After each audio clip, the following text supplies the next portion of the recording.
Hello, this is Daniel Mart, and today I'm going to be doing another episode review. This is going to be for episode 8 of season 1 of Constantine, the Saint of Last Resort, part 1.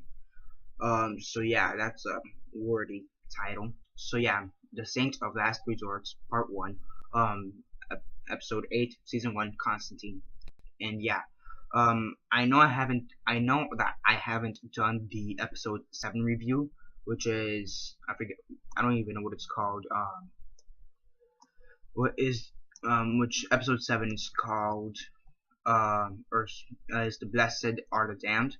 Yeah, that's what episode 7 is, and the reason I haven't done episode 7 is because I actually don't have, it's not that I don't have time to watch it, it's that I don't have the recording to watch it.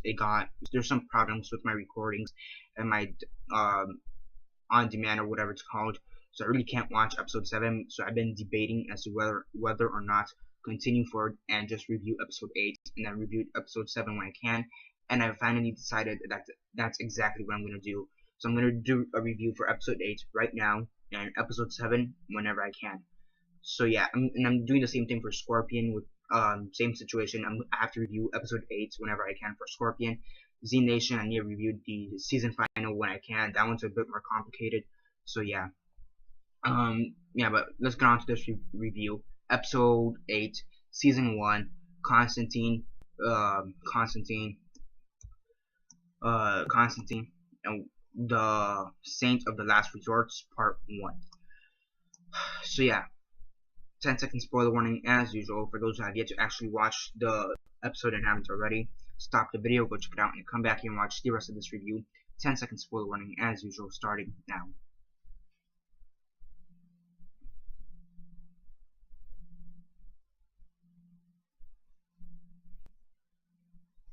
Okay, and that's 10 seconds. So for those that have yet to actually watch the episode and haven't already, please don't comment down below or be messaging me that I never gave you fair warning, because as usual I did.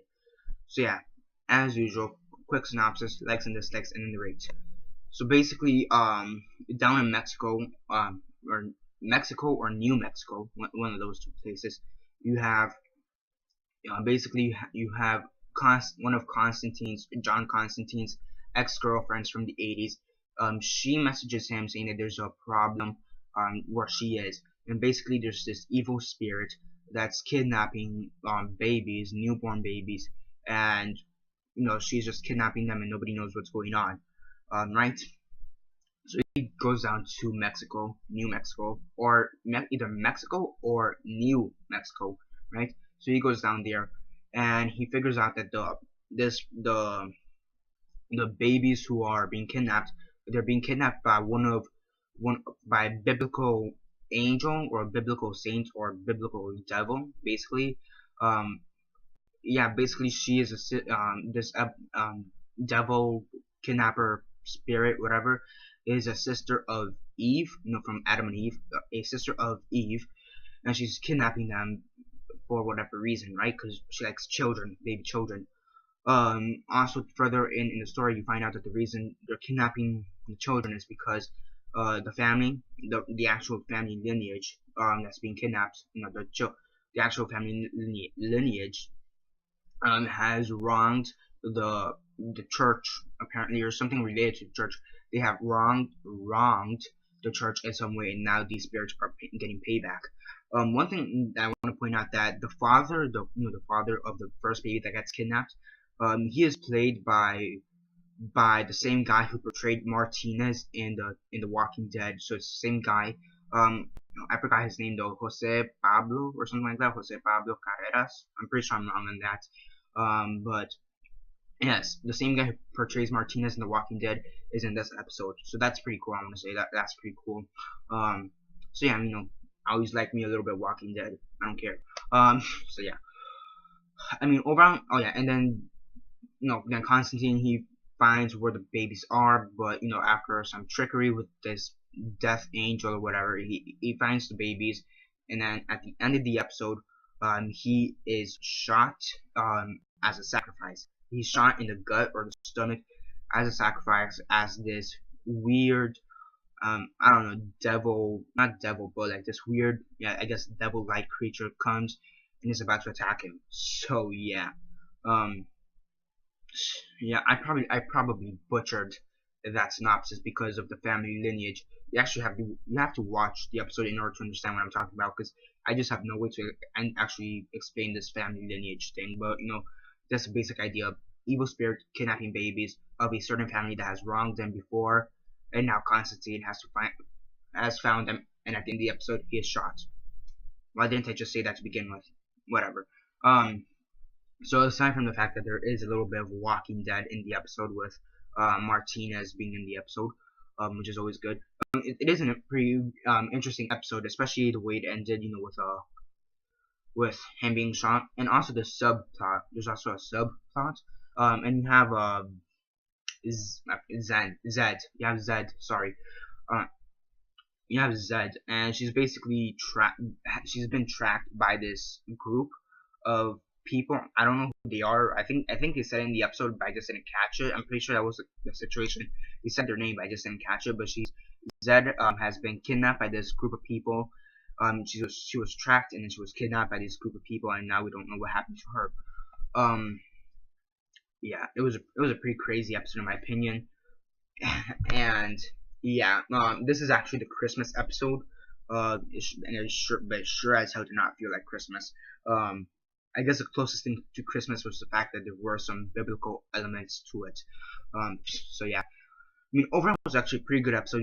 As well with this show, there is great acting, there is also great writing, and the overall supernatural feel. The supernatural and the macabre feel of the show is shown very well. It is shown very well in my opinion. And yeah, there are a few scenes, however, that do feel a bit odd or out of place at first glance, but throughout the episode you actually understand why those scenes were there. And again, it has to do with the fact with this biblical angel trying to kidnap the kids. I do feel, however, that they did reference a few things from episode 7, which again I did not watch, so that was kind of a downside. But I'm not gonna take away points from that. That's just really something on my fault. Well, not really my fault, but I guess kind of my fault. Whatever. It's complicated in my situation, so yeah. So they did reference a couple things from episode 7, which I think were a bit integral, into this episode. It kind of just transferred into this episode, and I was kind of like, fuck. Yeah. I'm like, fuck me. Why didn't it record and stuff? So yeah, it was kind of my fault. So I'm not gonna take off points off that. I mean, overall, acting is great, writing is great.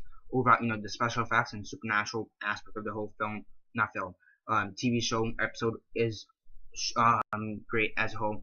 I think one of the better episodes of this show, in my opinion. It's one of the better episodes of the show. I mean, there were just a few things aside from the references to episode 7. There are other few things that just seemed a little bit out of place, that just really weren't explained that well, and the whole family lineage thing, the devil angel kidnapping the babies and trying to figure out this whole lineage thing is a bit complicated in my opinion. And I do think they could have explained that better in my opinion. They explained it to some degree, which it gives you a basic understanding, but I do think they could have explained it better. So yeah, so there are a few things that could have been done a bit better. Explain some things better. But overall, it was a great episode. On a scale of 1 to 10, 1 being the worst, 10 being the best, and 6 being decent, I give it a 8.5 out of 10. It's a pretty great episode. And yeah, Constantine returns on January 16th, I believe. And yeah, that's basically it for now. Subscribe if you're not already subscribed. I do movie reviews, TV show reviews, and comic book reviews. For 2015, from what I know of thus far, I'm gonna be reviewing Constantine, Gotham, Arrow, Flash, Walking Dead, and Scorpion, and Z Nation when it comes back on like October or November when it comes back. So yeah, that's all the way at the end of the year. As well, I am gonna be doing a couple reviews for Homeland season 1 since I got that for Christmas. And I may be doing a few reviews for True Detective if I can for season 1 and then season 2. Maybe a few episodes for Helix. I do need to catch up for season 1, but season 2 looks amazing. So I may just watch season 2 right off the start, and whatever happens. So I may do reviews for Helix, and then I'm also been considering doing reviews for the 1980 Teenage Mutant Ninja Turtles animated series. as well as the 1990s, early 2000s Fantastic Four animated series. So yeah, maybe those as well. So yeah, that's basically it for now. Hopefully you guys all had a happy new year. I know I had one, a great one. And yeah, that's basically it for now. Subscribe if you're not already subscribed. Comment down below on your thoughts on the episode. Like the video, share on Facebook, Twitter, MySpace, or whatever you guys prefer. And that's basically it for now. This is Daniel Mart signing off.